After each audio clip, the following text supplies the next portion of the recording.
couple more coming in. Just get everyone to be quiet. If we could just keep the noise down to a minimum for now, please. Thank you. It will only be 5 minutes. All right, everyone, thank you. We're cramming in here because it was a unique setup tonight. So just wanted to give you the opportunity to speak to Ben Whittaker, the new WBC silver champion. Show-stopping performance from what I believe is the next global superstar of boxing. And over to you guys for questions for Ben and Andy Lee. Don't be nervous now. Ben, just reflect on that. I mean, sensational matchroom debut tonight, mate. Yeah, it was good. The whole build-up was good. It was professional. It was something fresh. It was something that I liked. You know what I mean? It was something that got me up every morning like, man, I'm excited to fight. And at the end of the day, then it was down to me to go and perform, which I knew. And that's how you do it, really. That's how you do it. When you walk in with shorts and boots like this, you gotta back it up. And that's what I did. But at the end of the day, I did what I was supposed to do, and it's on to the next now. Was there a lot of pressure? I mean, matchroom debut, Dizzy Rascal, ring walk. I mean, and obviously a little bit heated throughout the week. Was there a little bit of pressure going into that, going to perform? Not really. There's pressure in all walks of life. I chose this path since I was 7. I've been in high fights as an amateur, Olympic finals, world finals, European finals. That was a lot of pressure, but having all that experience has got me to where I am now. So for me, just gotta enjoy the journey. Andy said one good thing. He said, just be in the now, because before you know it, it'll be gone. And that's what I'm doing. I'm just enjoying every step of this, because you'll look back and go, shoulda, woulda, coulda. You mentioned that it was stop and start previously. You had some little injuries bothering you, but this was a fairly easy night. How quickly do you want to be back, and how often do you want to fight per year? That's one good thing with matchroom, you know, the professional, they can keep me active, and that's what I need. My last fight was April, so it was a big chunk out. And like I said, the fans want to see me fight, and that's what they need to see. At the end of the day, next year we're looking to keep the ball rolling, keep the performances going, and at the end of the day, keep the wins coming. How quickly do you feel like you can move through the levels and become a contender for a championship?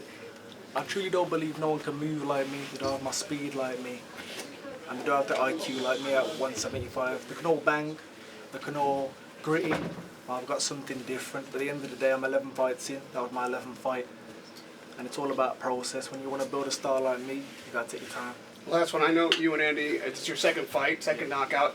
Sometimes fighters want rounds. Would you like to have had this fight go longer? Do you want somebody with a bit more sustainability? No, not at all. At the end of the day, we do the rounds in the gym. You know what I mean? Andy's got me doing 10 rounds each week. So for me, 2 minutes is perfect. But at the end of the day, the rounds will come. That guy was picked to do rounds. Yeah. 19-1, never been stopped, and a very solid contender, very sturdy, as you could see. It wasn't like a setup shot. It was a brutal knockout through power, brute force, and it was an easy night. But this guy has worked so hard over the last 2 months. The sacrifice he's made to come to Ireland. Diet very strict, never strayed from his diet. We've Scott the nutritionist, and it's the whole team have played a huge part. But he does the hard work, and you don't see that, but what you see is the results, and that was the result of it. How often would you like to see him fight per year, and how quickly do you want him back? I think he should be fighting 3-4 times a year. 3 or 4 times a year next year, and then he needs to get up to about 16, 17 fights, get the experience, travel, experience different styles, and he needs rounds at a high level. But it's very hard to find someone who can match him for level because he's so talented.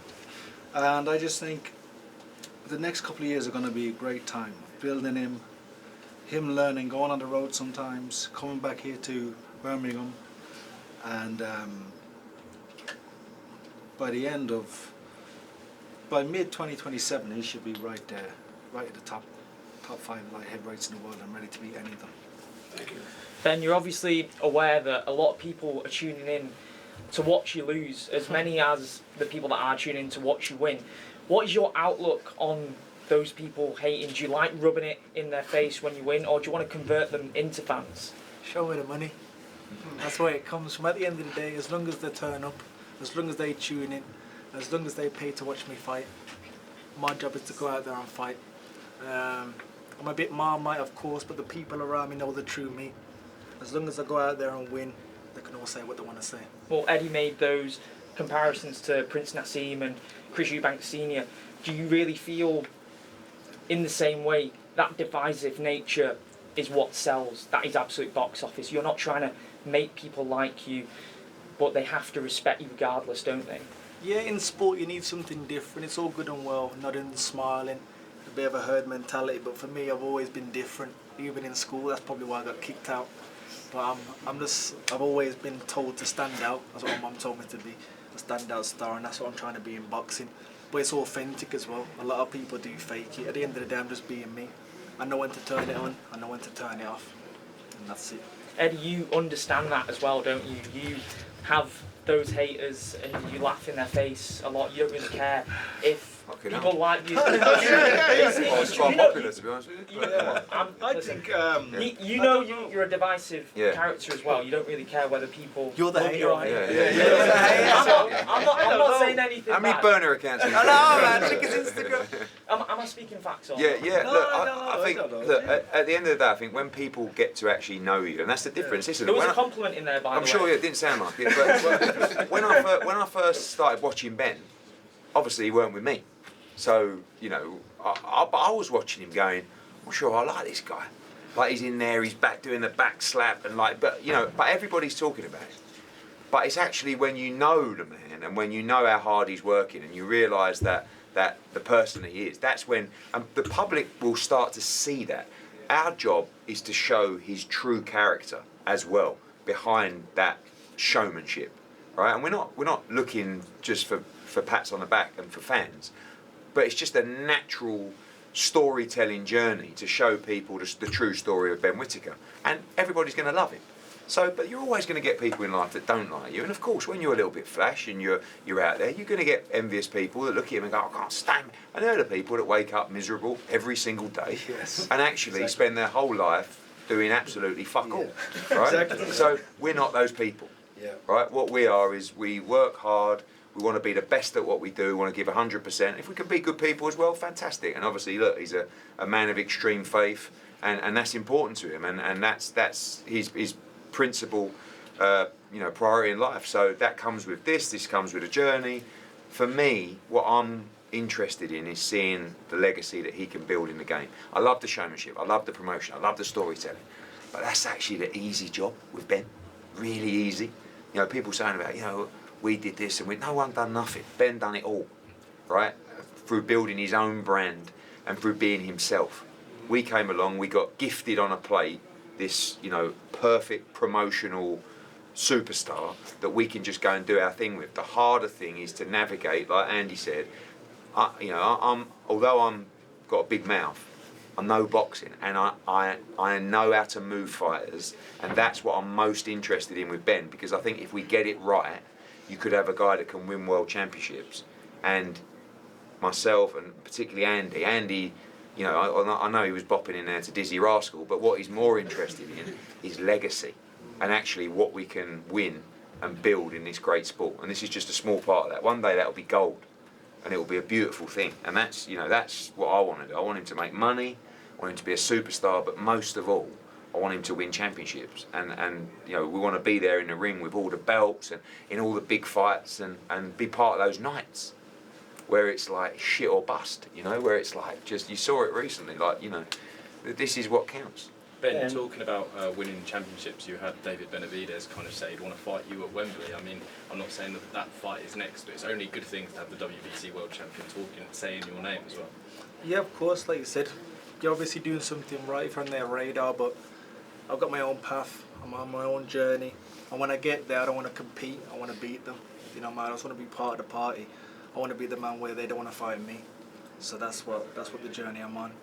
And like you said, this is lovely, it's silver, I want it gold, but it's all in due time. Ben, there's a nice domestic fight next month, Dan Aziz versus Craig Richards. Do you fancy the winner? It's all about me, man. You know what I mean? At the end of the day, they're two good fighters, may the best man win. But for now, I'm going to focus on Christmas, get some pigs in blankets down me, get some mashed potatoes down me, eat all that. And then I'll be back in the gym. I'm just looking at focusing on my craft, because I think these guys want me now, because when I do perfect that craft, it's going to be game over. Going over to America has been mentioned a few times, Yeah. and specifically because it'll suit your personality and they'll love it over there. Yeah. How much does that excite you, that prospect of going over there? Yeah, for me, it might sound weird, even though I get a bit of stick here. I love the UK. I think our fans just do it the best. And when they are booing, I kind of like it more. But I've got a crazy fan base in America. I've got a crazy fan base in Japan. And weirdly, I've got a real crazy fan base in Brazil. So I'd like to travel to all these places, experience new things, new people, different styles. And I think I'm the person that can do it. But of course, coming back home, fighting up and down the country as well would be nice. But at the end of the day, I've got these people around me for that. For me to just get in there and fight. Eddie, just going off that, when you were building AJ up, you did take him all the way from the top of the country to the bottom. You took him to Scotland and everywhere else. Is that the plan for Ben? Yeah, it is. Don't forget, he was fighting every month or every 6 weeks because he was, fighting in 6-round fights and demolishing guys in a round. So you could go straight back to the gym. Ben's probably done 10 hard weeks, and although it was over in a round, after a camp like that, it's not just saying that you go back to work on Monday. You've got to give him a chance. But I do want him to be active, and I think off the back of that performance, it's really important to lock in with Andy and Will and the team, like what is next and when, because what you don't want to do is sit out till April or May, and then you're struggling to get 3 fights in. I want to do 3 minimum with the potential of 4. I think 4's the right number, especially if we're talking about getting into a position. And Andy's right, all those guys that we talk about. Look at Gavazi. He's had 20 fights. We've had 10, 11 now. So, you talk about those other guys, Craig Richards, Dan Aziz, Callum, Boatsi. They've had dozens of fights. And we're just getting started. But, that elite level is so tough. And Benny's 100% right. When you get there, you've got to be ready for it. Not just to do okay, but to win those fights. And the more active we can be in 2026, the better, honestly. Sometimes if there's an opportunity for a quick turnaround, even if it's the jump, even if it's almost like an out of contract, it's an additional fight, like we can go to Brazil and jump on something. We've got Beatrice Ferreira over there, she's a big star, world champion. If we're doing a show over there, Japan, Mr. Honda says, yeah, let's get him on. You've got to have a little bit of that versatility sometimes, just to go with it, but also not make a mistake. Eddie, is there any realistic names that you want to see Ben in within the first part of 2026? Yeah, like he said, I don't think we need to talk about them. They're just all there. I mean, everybody domestically who's in the top 5 in Britain, everybody who's a world champion, and everybody in between. They're all going to be part of the process. The key is also to make sure that we keep stepping up, right? Because what you don't want to do is just keep icing people in a round. You've got to, Andy's working hard in the gym, and the hard sparring and all that kind of stuff, that's going to be part of the progression. But just getting the step-ups right so that we're actually, every time, it's just keeping us switched on. Don't want to go stale. I think sometimes that's a mistake people make, is just keeping at the same level for too long and just lacking a little bit of that fire. Do you like the winner of Richardson Aziz for Whittaker? I think, as I said, if we're in America next, it wouldn't be one of those guys. But then, next late spring, summer, I love domestic fights, right? The reality is domestic fights sell better than anything in this country. So we want to have the rivalries in this country. And although Callum and Yard and Boatsi are at the back end, they're still going to be around when we're up at that level, and you're going to see all of those kind of fights. And they're the fights that will fill arenas and maybe even stadiums in this country. So we need those fights. And Craig, Aziz, Willie Hutchinson, Parker, blimey, there's so many of them. It's a great division. You say America next. What card are you thinking of? Well, it all depends when he wants to get out. If it was a little bit earlier, maybe Shakur against Teofimo would have been nice, but that's going to be tough with his pigs in blankets. Yeah, exactly. We'll see. But we've got Boots against Ortiz coming up. Probably, obviously, we've got Nunes Navarrete in February in Arizona. We've got Andy Cruz in Las Vegas. We're doing a show a month over there, so it's easy for him to jump on any of those. Just get the timing right. It's not just that one. It's like, when's the one going to be after that, and just making sure we can do it right. But my advice would be just not, a little break, but not too long. Ed, at the end of 2026, we expect a lot of the big superstars to possibly retire. AJ, Fury, Usyk, blah blah blah. Is Ben going to be the one that you have to push forward? I know Conor Ben's another name, but Conor, listen, those guys, Conor does it really well as well. He's built his own brand. He's built a platform. He's got massive following. He's promotionally, he's very good at what he does as well. He's coming off a big win, and he's a young man. He's 28 as well. Ben's 28. These are the guys that are going to be the future. But we need these guys coming through. So at the moment, yeah, look, AJ, Fury. I mean, they're all. We just need. But some people just got something different.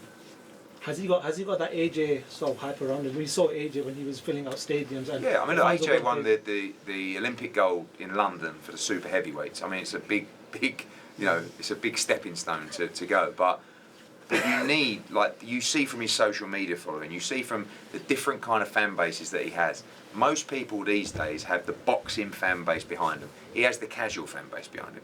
We've got to make sure that we push hard on the media side whilst he's out of camp. And he's actually, I don't think he's actually that fussed about that kind of stuff, to be honest with you. But it's tough shit, because when we're paying that kind of money, we're going to make you fucking work. but that is really important. That, unfortunately, is important. And, it's actually the same as Boots Ennis, who is such an unbelievable fighter. He also has no interest in any of that. And I said to him after the last fight, mate, we got to get out there. We got to get on the road. I just need you for a week or so. We've got to be active, and he's done a great job, and it really works. Like, he's got the following online. We just got to keep that momentum going now. So, unfortunately, he's probably going to get a few fans. Ben, I represent the amateur boxing club in Barnet, and a lot of the young people there have gone through a lot of racism and bullying, and some have also been kicked out of school. And so, to young people who are aspiring boxers, who were in a situation where you once were, what are your words of wisdom to them? I represent the 1.2 billion young people who are going through bullying to help them be bold. What words of wisdom would you give to young people who are going through bullying right now? Very, very good question. Well, like you said, I was mixed. I'm mixed raced. I was diagnosed with ADHD. I was bouncing off the walls. I got kicked out of school, but they didn't really understand me. But what I did was I went to my local boxing gym, and that was like my classroom. That's where I switched on, and the coach treated me like a son. One good thing is I got good parents, but if you haven't got the parents or the grandparents, that gym is like a second home for some of these kids. And of course, racism, all these things are in the world, but try and block it out. I know it's hard, but try and block it out. Focus on yourself. Find something that makes you truly happy. And that's what I did with this sport. I never looked back. A lot of people are probably saying, oh, Ben's this, that, but I focused on myself. Cut the bad friends off, cut the distractions off, and I'm here now. So if I can do that, I can do it, because I'm no different. Thank you so much. And I just want you to know, Jesus loves you so much. Amen. And also, I look forward to having you on my podcast. Thank you very much. Thank you. To the young people. Thank you very much. Yeah. I like the tiara too. Thank you. I'm Miss Barnet. I'm a Miss Barnet. Oh, okay. Last one or two, boys, anyone? Eddie, you've got Khalil Coe in your US stable. Is that a big fight in the So, future? mate, you could name 25 fights that Ben Whittaker could have, and that's the great thing about it. We're not going to be short of opponents. So Khalil Coe, great American fight for him. He's going to fight Jesse Hart. So it's not for now, but that, one day Khalil Coe against Ben, in Philly, in Madison Square Garden, in Birmingham at the O2. I mean, there are literally there are 12 opponents that we could be fighting next year, and we're gonna take our time, fight them when it's right, but they're gonna come sooner rather than later. Ben, we spoke about teaming up with Andy at the beginning of the week. Do you see it with two back-to-back stoppages now with Andy? Do you see it kind of, I don't want to say like a chapter 2 in your career teaming up with Andy, but is it a new leaf turn teaming up with Andy? Yeah, like I said, Andy Lee's been there and done. He was a world champion, so when he talks, you listen. But for me, it was competition around me as well. You go to the gym, you've got fighters that are hungry. It might sound silly, but I'd go to the gym and I was the boy. I was the man. So my concentration didn't waver, but I'm not learning nothing. The kids are looking up to me, they're learning from me. Well, I'm going to the gym. If Paddy's on the bag, he's doing 2 punches. I'm doing 4. If he's throwing 4, I'm throwing 6. That's what you need. You need that competitiveness between you. And that's what I love about the gym. There's no distractions. It's in a place where I can just focus on my boxing. I literally got the Airbnb, Tesco, and the gym. And it's what I need at the end of the day. Nobody knows me. I can walk down to the beach, get my food, come back. It's a perfect place. And like I said, I've got a great father, but he's like a good father figure. He makes sure I'm right. He'll come to the house sometimes when we're not even training. He'll sit down with me, eat with me. In the Airbnb, He's looking after me, making sure I'm right. So when you got a coach like that, it's a good place to be in. But all my other coaches as well, I respect them because they brought me to where I am. My amateur coach, he brought me to where I am. Sugar Hill, he brought me to where I am. And now I'm with this man, and it's a great partnership. If you're taking Whittaker to America, they're going to miss him here. Can we see boots on this side of the pond? No, probably not. Probably not. Listen, this is the focus for Ben. This is his home territory. But the American experience is something that all young fighters want to experience, and I think they'll love it. They'll love it.